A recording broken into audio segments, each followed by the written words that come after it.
नमस्कार. मराठी होममेकरमध्ये मी अक्षता पुन्हा एकदा आपणा सर्वांचं खूप मनापासून स्वागत करते.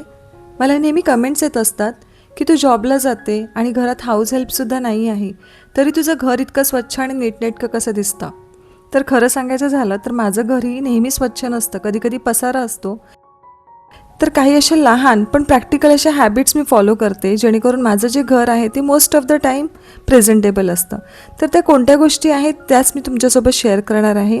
आणि सोबत बहुतेक ज्या नवीन मैत्रिणी आहेत त्यांच्या मनामध्ये प्रश्न येईल की जॉबला जाऊनसुद्धा घरात हाऊस हेल्प का नाही ठेवत, तर त्याचंही उत्तर तुम्हाला व्हिडिओच्या शेवटी नक्की देईल.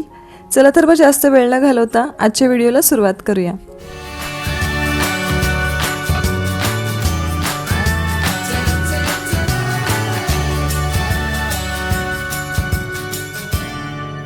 दररोज झाडू मारून लादी पुसणं हे मला काही शक्य होत नाही.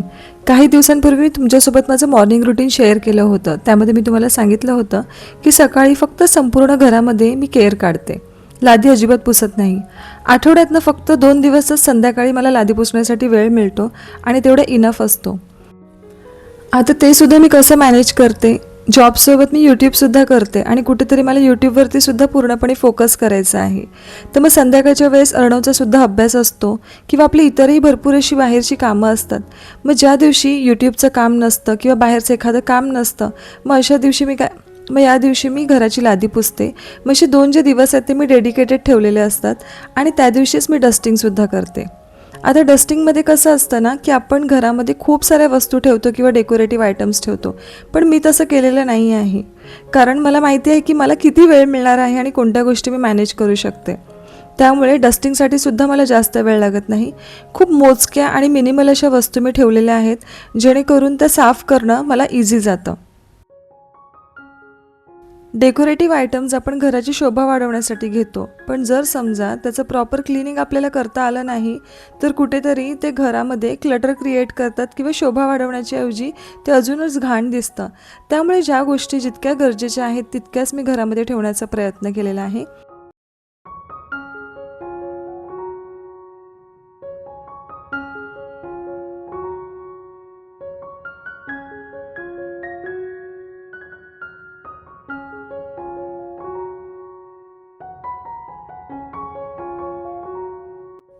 तर माझ्या रोजच्या साफसफाईच्या रुटीनमध्ये सकाळी संपूर्ण घरातलं केअर काढणं आणि संध्याकाळी फक्त मी लिव्हिंग रूममधलं केअर काढते आणि त्याचसोबत आठवड्यातून 2 दिवस जसं मी तुम्हाला आधी सांगितलं मी लादी पुसून घेते.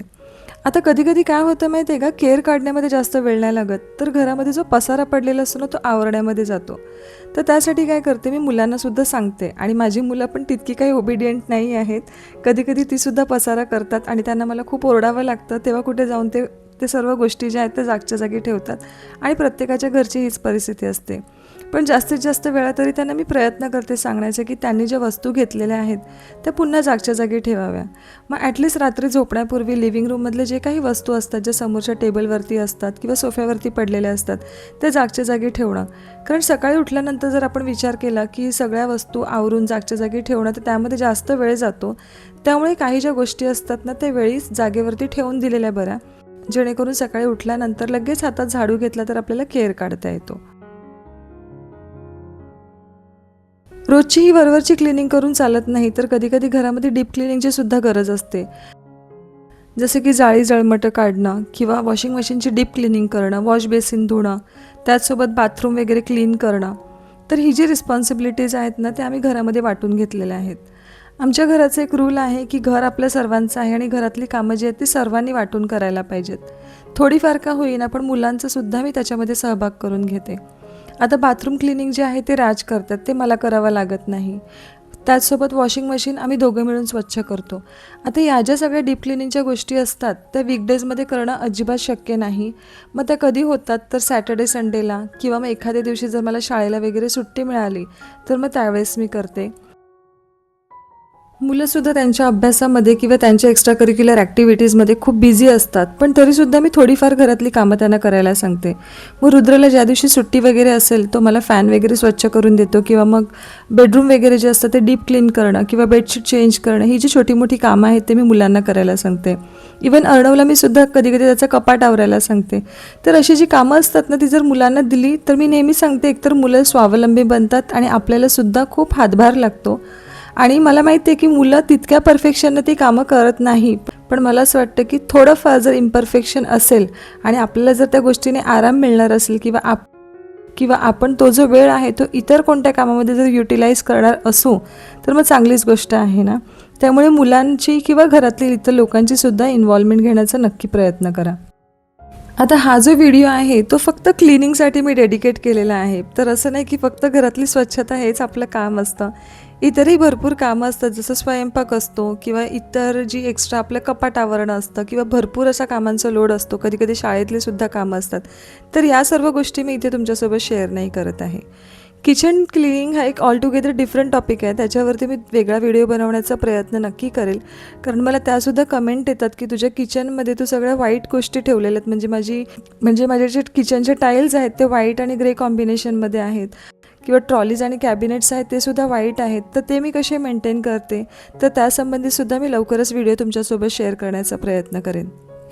तुम्ही जर चॅनलवरती नवीन असाल आणि पहिल्यांदाच हा व्हिडिओ पाहत असाल, तर आपल्या चॅनलवरती मी होम मेकिंग संबंधित आणि कधीकधी मी पर्सनॅलिटी डेव्हलपमेंट संबंधित, म्हणजे जसं मी टीचर आहे तर माझ्याशी जोडलेल्या भरपूर अशा मैत्रिणी ज्या टीचर आहेत किंवा ते BEd वगैरे करतात, तर छोट्या मोठ्या मी टिप्स देत असते. त्याचसोबत पॅरेंटिंग संबंधीसुद्धा मी टिप्स देत असते.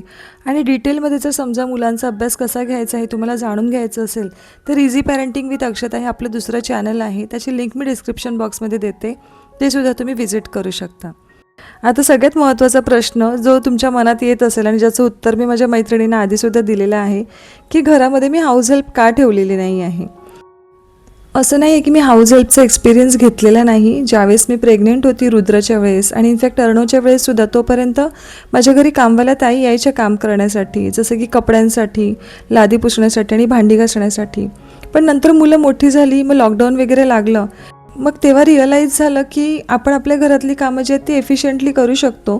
त्याची खूप सारी कारणं आहेत. पहिलं कारण म्हणजे की मला त्यांच्याकडून फ्रँकली स्पीकिंग काम करून घेता येत नाही व्यवस्थित.